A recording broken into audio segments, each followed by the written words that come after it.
चलिए यहाँ देखिए तो सब कोई बाद में उतारिएगा। यहाँ पहले देखिए सब कोई, यहाँ पर अध्याय 9 में क्या है मेरा, रेखा रेखाखंड एवं किरण। क्या है? रेखा रेखाखंड एवं किरण है, ठीक ना। समझ में आ गया। तो ये रेखा रेखाखंड और किरण के बारे में जानते हैं कि रेखा क्या है, रेखाखंड क्या है और मेरा किरण क्या है, ठीक ना। समझ में आ गया।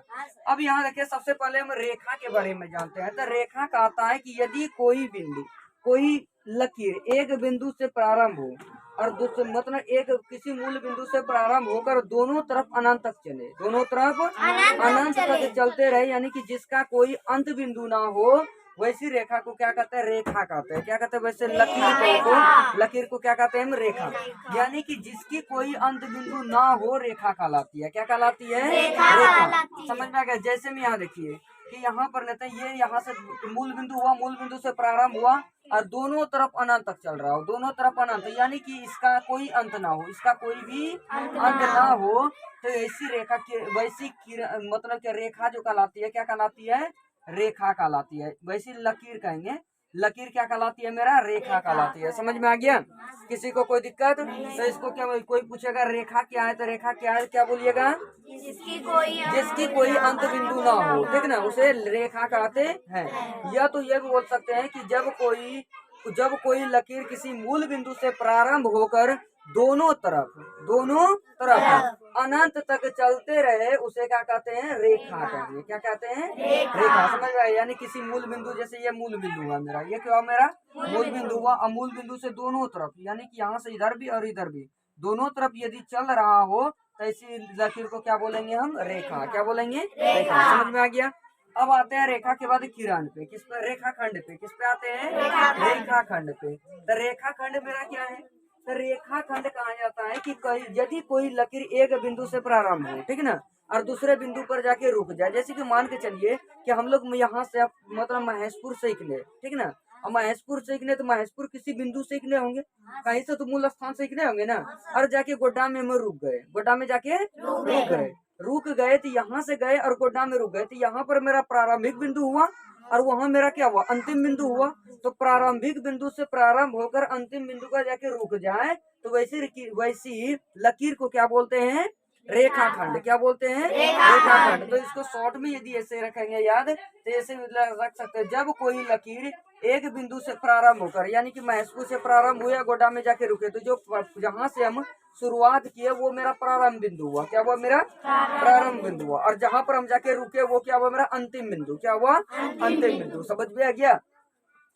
तो यहाँ पर बोलेंगे रेखाखंड, यदि कोई पूछेगा तो क्या बताएंगे? जब कोई लकीर यानी कि यहाँ देखिए एक लकीर हुआ, यहाँ से प्रारंभ हुआ, ये क्या हुआ? यहाँ से मान के चलिए प्रारंभ होता है, ठीक ना, यहाँ से प्रारंभ होकर यहाँ आके क्या हुआ? रुक गया। क्या हुआ? रुक, यानी कि ये अंतिम बिंदु हो गया। क्या हो जाए? इसका अंतिम बिंदु हो जाए। समझ में? और इसके बाद वो नहीं जाए, उसके बाद ना जाए, ठीक ना। यानी कि प्रारंभिक बिंदु से प्रारंभ होकर अंतिम बिंदु पर यदि कोई लकीर रुक जाए, तो वैसी लकीर को क्या बोलेंगे हम? रेखाखंड। क्या बोलेंगे? रेखाखंड। समझ में? रेखाखंड। ऐसे भी पता, रेखाखंड यानी रेखा का खंड। खंड का मतलब होता है टुकड़ा। क्या होता है? टुकड़ा। खंड का मतलब क्या होता है? टुकड़ा। यानी कि रेखा का एक टुकड़ा। तो रेखा का एक टुकड़ा लेंगे तो यहाँ टुकड़ा क्या होगा? एक ये टुकड़ा, ये टुकड़ा, ये इसी तरह होगा। समझ में आ गया। तो रेखा का एक टुकड़ा रेखाखंड कहलाती है, यानी कि जिसकी दो अंत बिंदु हो, यानी कि प्रारंभ बिंदु और अंतिम बिंदु दोनों हो, उसे हम क्या कहेंगे? रेखाखंड। क्या बोलेंगे? रेखाखंड। समझ में आ गया। जैसे यहाँ देखिए, यहाँ प्रारंभ हुए, यहाँ आके रुक गए, तो रेखाखंड हो गया। यहाँ प्रारंभ हुआ, यहाँ रुक गए, रेखाखंड हो गया। यहाँ प्रारंभ हुआ, यहाँ पर रुक गए, रेखाखंड हुआ। समझ में आ गया। समझ में आ गया। चाहे वो बड़ी हो, छोटी हो, कितनी कोई भी हो, और वो एक बिंदु से प्रारंभ होकर दूसरे बिंदु पर जाकर रुक जाए, तो उसको हम क्या बोलेंगे? रेखाखंड। क्या बोलेंगे? रेखाखंड। समझ में आ गया सबको? किसी को कोई दिक्कत इसमें? किसी को कोई दिक्कत? यदि दिक्कत है तो पूछ सकते हैं अभी। रेखा और रेखाखंड में किसी को कोई दिक्कत? रेखा क्या हुआ? जो जिसकी कोई अंत बिंदु ना हो, रेखा कहलाती है। यानी कि एक मूल बिंदु से प्रारंभ होकर दोनों साइड अनंत तक चलते रहे तो उसे क्या बोलेंगे हम?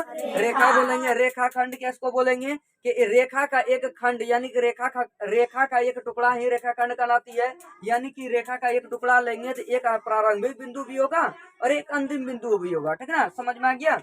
तो एक प्रारंभिक बिंदु से प्रारंभ होकर अंतिम बिंदु पर जाके रुक जाए तो वैसी लकीर को रेखा खंड बोलेंगे, ठीक है ना, समझ में आ गया। तो यहाँ पर लिख भी दिया है रेखा खंड का परिभाषा, यानी कि जब कोई लकीर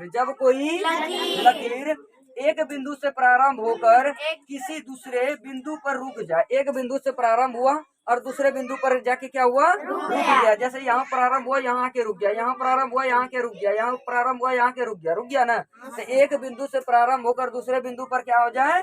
रुक जाए तो वैसी लकीर रेखा खंड कहलाती है। वैसी लकीर क्या कहलाती है मेरा? रेखा खंड कहलाती है। समझ में आ गया? किसी को कोई दिक्कत इसमें? ठीक है, अब आते हैं पहला नंबर हो गया रेखा, दूसरा रेखा खंड हो गया। अब तीसरा आ जाता है किरण पे। किस पे आ जाते हैं? किरण पे। समझ में आ गया? तो किरण पे जब यदि आते हैं तो किरण में क्या होता है कि एक बिंदु से प्रारंभ होता है और दूसरे तरफ अनंत तक चलते रहता है। समझ में आ गया? यानी कि मान के चलिए महेशपुर से यहाँ चलना प्रारंभ किए और यहाँ से चलना प्रारंभ किए और चलते जा रहा है, उसका कोई अंत नहीं है। हम जिधर जोन से दिशा में जा रहे हैं, चाहे उत्तर दक्षिण पूर्व पश्चिम जिधर भी जा रहे हैं हम चलते ही जा रहे हैं, उसका कोई अंत न मिल रहा हो तो वैसी लकीर को क्या बोलेंगे हम? किरण। क्या बोलेंगे? किरण। यानी कि जब कोई लकीर एक बिंदु से प्रारंभ होकर यानी कि एक बिंदु से प्रारंभ हुआ और यहाँ से प्रारंभ होकर किसी एक दिशा में प्रारंभ होकर दूसरी तरफ अनंत तक चलते हैं। यानी कि यहाँ से प्रारंभ हुआ और दूसरी तरफ अनंत तक चलते हैं। यहाँ से प्रारंभ होकर मतलब कि प्रारंभिक बिंदु तरफ, समझ में आई ना, कि दूसरी तरफ जब कोई लकीर एक बिंदु से प्रारंभ होकर यहाँ पर ये दूसरी तरफ नहीं लिखेंगे, ठीक है ना। जब कोई लकीर एक बिंदु से प्रारंभ होकर लिख भी दिए तो कोई दिक्कत नहीं है, ठीक, समझ में आ गया। यानी कि बिंदु से दूसरी तरफ, तो बिंदु का दूसरी तरफ यही हुआ ना। तो इधर से एक और क्या चले, वो अनंत तक चलते रहे तो उसे हम क्या बोलेंगे? किरण। क्या बोलेंगे? किरण। क्या बोलेंगे? जब कोई लकीर एक बिंदु से प्रारंभ होकर अनंत तक एक तरफ, यहाँ लिख देंगे एक तरफ। क्या लिख देंगे? एक तरफ अनंत तक चलते रहे। क्या रहे?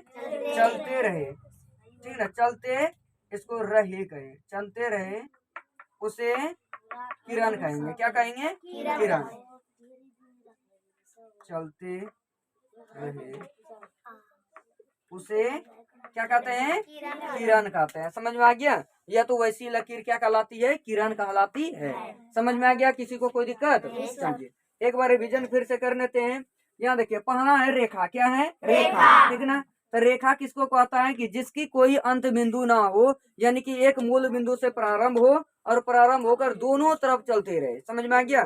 दोनों तरफ यदि अनंत तक चलते रहे तो वैसी लकीर को क्या बोलेंगे हम? रेखा कहेंगे। क्या कहेंगे? रेखा कहेंगे। समझ में आ गया? दूसरा रेखा खंड आ गए। तो रेखा खंड में मैं जिसकी जो दो अंत बिंदु हो, यानी कि एक बिंदु से प्रारंभ होकर किसी दूसरे बिंदु पर जाकर रुक जाए तो वैसी लकीर को रेखा खंड कहेंगे। क्या कहेंगे? रेखा खंड। ये तो शॉर्ट में यदि याद रखोगे तो ये याद रख सकते हो, जिसकी दो अंत बिंदु हो उसे क्या कहते हैं? रेखा खंड। देखो इसका अंत बिंदु ये हुआ, इसका अंत बिंदु कौन हुआ? ये हुआ, इसने कहते हैं दो अंत बिंदु, ठीक है ना। तो यानी इसका अंत बिंदु ये हुआ, इसका अंत बिंदु ये। इधर से चलना प्रारंभ करेंगे तो अंत बिंदु ये होगा, इधर से चलना प्रारंभ करेंगे तो इसका अंत बिंदु कौन होगा? ये होगा, ठीक है ना। तो जिसकी दो अंत बिंदु होती हो उसे क्या कहते हैं? रेखा खंड कहते हैं। क्या कहते हैं? रेखा खंड कहते हैं। समझ में आ गया? और उसके बाद किरण में आ गए। तो किरण जब कोई लकीर एक बिंदु से प्रारंभ होकर एक तरफ अनंत तक चलते रहे, एक तरफ अनंत तक चलते रहे, उसे क्या कहते हैं? किरण कहते हैं। ठीक, समझ में आ गया? जिसको उतारना हो वो उतार सकते हैं। ठीक, उतारिए।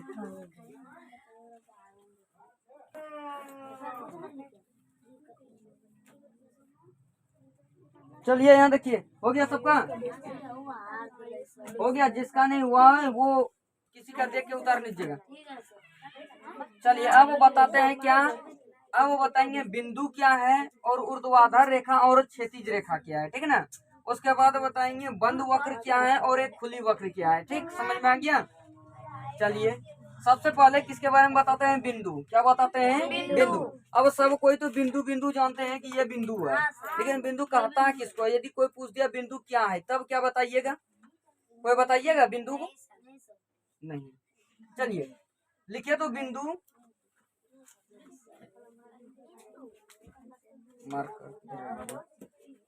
देखो, जिसकी ना तो लंबाई हो, ना चौड़ाई हो, ना ऊंचाई हो, उसे क्या कहते हैं? बिंदु कहते हैं। क्या कहते हैं? बिंदु कहते हैं। समझ में आ गया?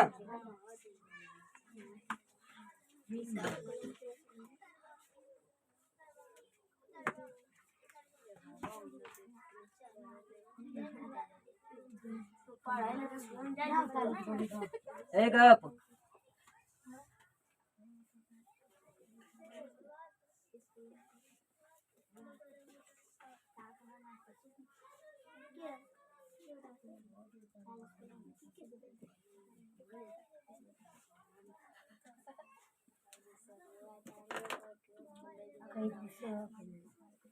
लिखिए, जिसकी लंबाई, चौड़ाई व ऊंचाई नग्न हो, उसे आएगा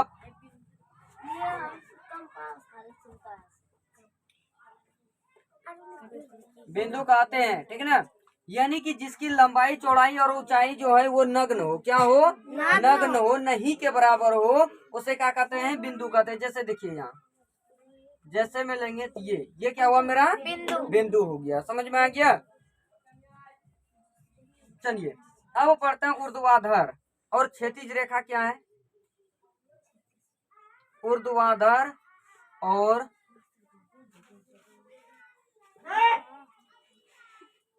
क्षैतिज रेखा, ठीक है ना?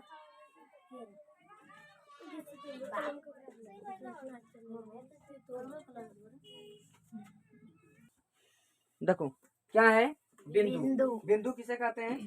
तो यदि कोई पूछ दे बिंदु किसे कहते हैं, तो यहाँ पर बोला है जिसकी लंबाई, चौड़ाई व ऊंचाई नग्न हो, उसे क्या कहते हैं? बिंदु कहते हैं। समझ में आ गया? ये बिंदु का ना तो लंबाई होता है, ना तो चौड़ाई होता है, ना तो ऊंचाई होता है। समझ में आ गया? ना तो लंबाई होता है, ना तो चौड़ाई, ना तो ऊंचाई होता है। तो जिसकी लंबाई, चौड़ाई व ऊंचाई ना हो, उसे क्या कहते हैं? बिंदु कहते हैं। क्या कहते हैं? बिंदु। समझ में आया? किसी को कोई दिक्कत? जिसकी लंबाई, चौड़ाई व ऊंचाई नग्न हो, यानी कि नहीं के बराबर हो या तो नहीं हो, उसे क्या कहते हैं? बिंदु कहते हैं। क्या कहते हैं? बिंदु कहते हैं। समझ में आ गया? उसके बाद बिंदु के बाद अब समझते हैं ऊर्ध्वाधर रेखा और क्षैतिज रेखा क्या है। ऊर्ध्वाधर यानी ऊर्ध्वाधर, ऊपर से नीचे की ओर रेखा चले तो उसको क्या बोलते हैं? ऊर्ध्वाधर रेखा। क्या बोलते हैं? ऊर्ध्वाधर। और क्षैतिज का मतलब होता है बिखरा हुआ। मतलब क्या? नीचे नीचे क्षैतिज यानी कि जमीन के समतल पर पड़ा हुआ हो, यदि जमीन के समतल के समान यदि पड़ा हुआ कोई रेखा हो तो उसे क्षैतिज रेखा बोलते हैं। क्या कहते हैं? क्षैतिज रेखा। समझ में आ गया? तो पहले ऊर्ध्वाधर रेखा। ऊर्ध्वाधर रेखा को इंग्लिश में क्या होता है? Vertical line. क्या कहते हैं? Vertical line. क्या कहा जाता है? Vertical line. समझ में आ गया? ऊर्ध्वाधर या तो लंबवत रेखा। क्या?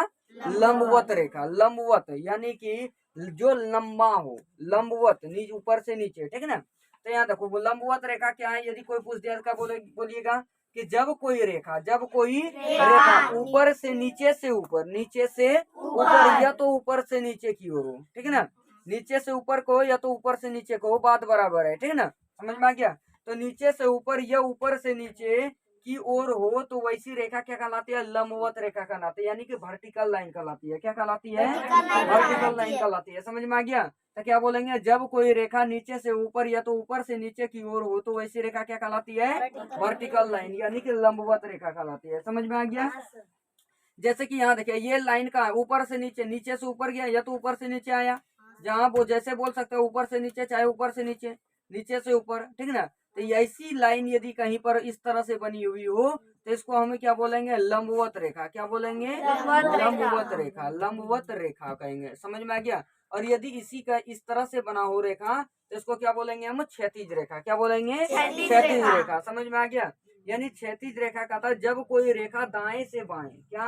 दाएं से बाएं या तो बाएं से दाएं या तो बाएं से दाएं की ओर चले तो वैसी रेखा क्या कहलाती है मेरा?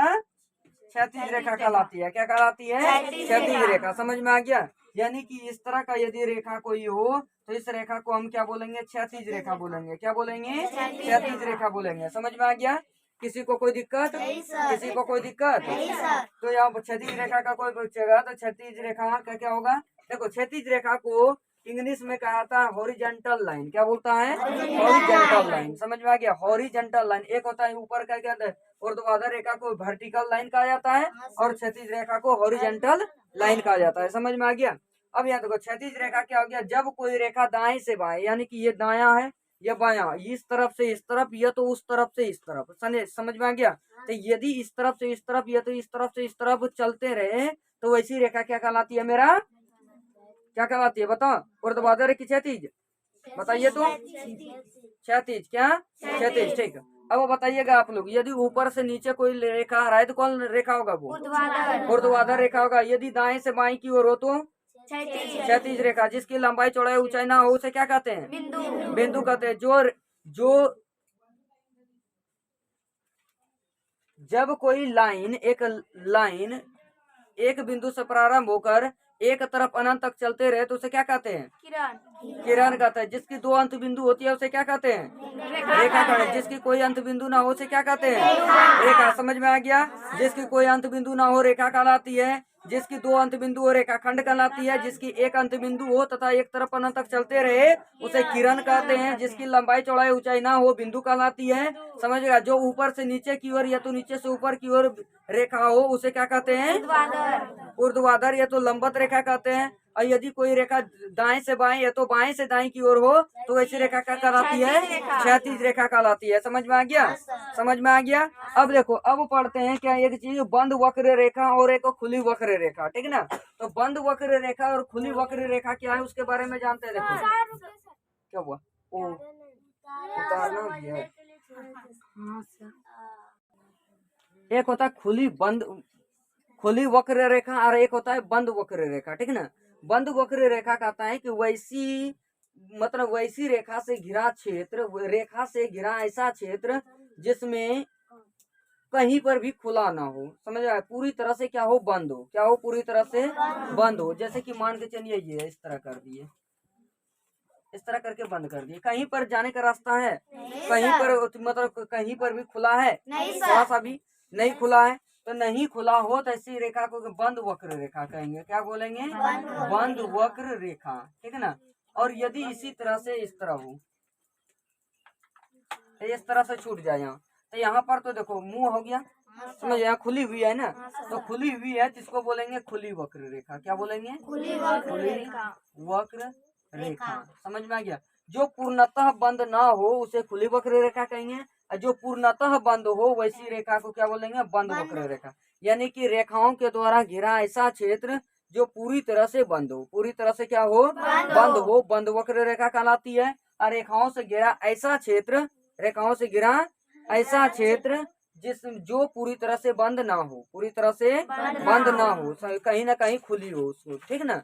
तो उसे क्या कहते हैं? खुली वक्र रेखा। क्या बोलते हैं? खुली वक्र रेखा। समझ में आ गया? जैसे कि हम लोग ठीक करते हैं ना, वो मतलब खेलते हैं ना रस्सी वाला खेल। तो रस्सी वाला खेल खेलते हैं तो पूरा रस्सी क्या बनाता है? तो चारों तरफ से बनाता है नहीं ना? ऐसे करते हैं दोनों हाथ में से जब रस्सी लेते हैं तो आधा ही रहता है ना, तो आधा ही ऐसे ऐसे करते हैं तो आधा से ही घूम रहे हैं ना। तो आधा घूम रहे हैं तो वो आधा जो रस्सी का थी हुआ वो क्या कहलाया मेरा? खुली वक्र रेखा। क्या कहलाया? खुली वक्र रेखा। समझ में आ गया? अब ये टोपी पहनने वाला लेते हैं तो टोपी में ऊपर से बंद रहता है लेकिन नीचे से तो खोल रहता है ना, तो वो खुली वक्र रेखा हुआ। समझ में आ गया? और एक फुटबॉल ले लेते हैं। क्या लेते हैं? फुटबॉल। तो फुटबॉल के कहीं पर भी मतलब क्या कहीं पर खाती होता है? खाली जगह नहीं होता है। पूरी तरह से वो बंद होता है ना। फुटबॉल में कहाँ आती होता है? पूरा तो बंद होता है वो ना, है?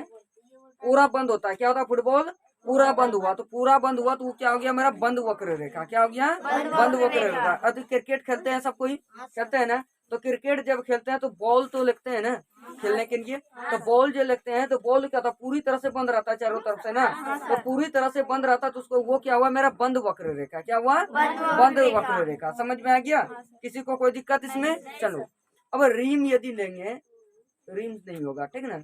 चलिए समझ में आ गया यहाँ तक। अब यहाँ पर ऐसा कोई और उदाहरण बताइए जो कि मतलब क्या है, जैसे एक हंडी ले लेते हैं, क्या लेते हैं, जैसे चावल तावल बनाते हैं जिसमें, समझा, वो हंडी ले लेता है तो क्या होता है, खुली बकरी रेखा होगी कि बंद बकरी रेखा होगी? खुली होगा, क्योंकि ऊपर तो खुला हुआ रहता है, ठीक है। उसका ड्राम ले लेते हैं, ड्राम क्या होगा मेरा, खुली बकरी, क्योंकि ऊपर का खुला रहता है। समझ में आ गया, समझ में आ गया क्या न, वो खुली होगा, टायर को अंदर में तो ठीक रहता है ना, फांक रहता है ना सब ठीक, नहीं तो ऐसे भी वो भी अच्छी होगा, क्योंकि चारों तरफ से तो बंदे रहता है वो। चलो समझ में आ गया। चलो समझ में आ गया।